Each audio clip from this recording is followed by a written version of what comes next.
The Scissor Bee.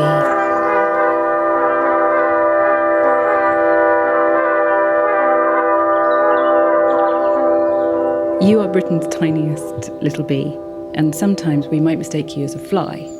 Does that bother you? I really like flies. Flies pollinate as well. I think we're all important.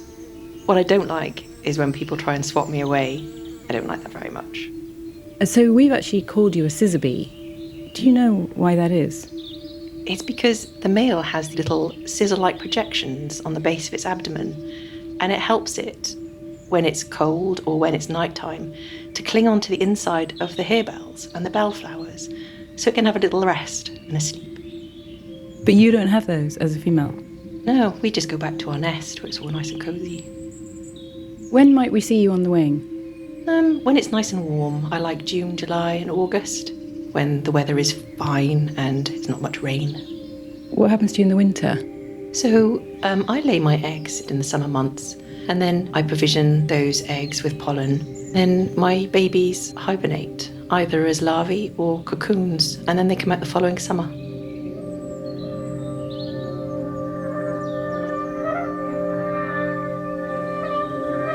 Does anything ever make you cross?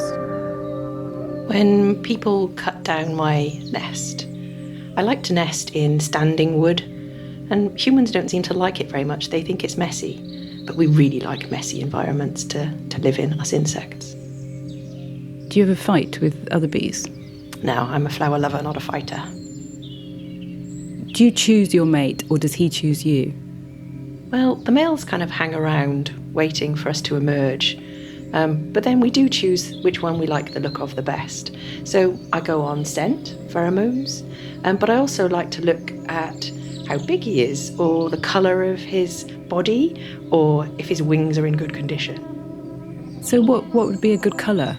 Just a nice bright pile.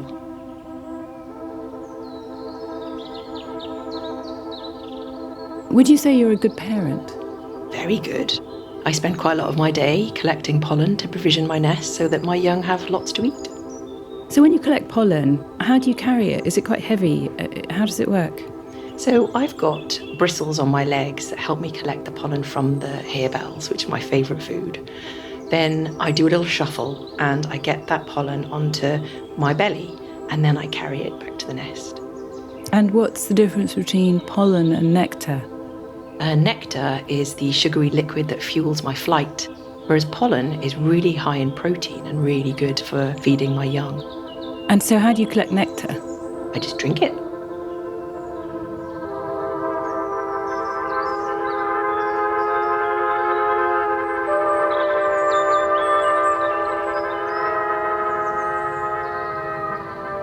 Do you have a favourite flower? I really like harebells. So when we first emerge, we really like to look for harebells. It's something about the scent and the colour.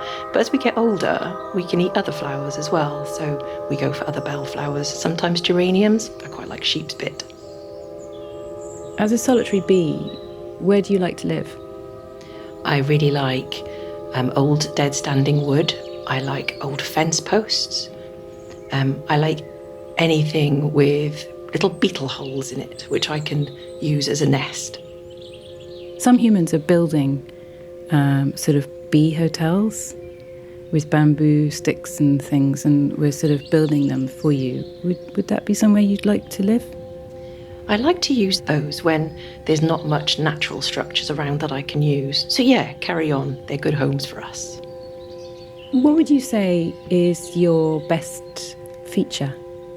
I think my best feature is my slender abdomen, because it helps me get into those little beetle holes that I like to nest in. Do you sting? No, I don't sting. I don't have a stinger. Would we miss you if your species disappeared altogether? I think so. I think we're all a really integral part of an ecosystem, and I think if you lose any of us, you lose something. Is there anything else unusual about you that we might not know? It's a secret why I don't live in Wales and Scotland. Why is that? It's a secret. Okay. What gets you excited? When there's loads of harebells around, so I can have a really nice big lunch. If you had a message for us, what would it be? Please don't use pesticides. they are really, really bad for us. If you just have lots of diversity of flowers and trees and lovely landscapes, then there'll be enough natural enemies of pests.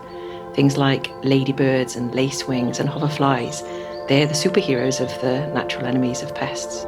And if you have a high diversity of flowers, it's really good for us bees too.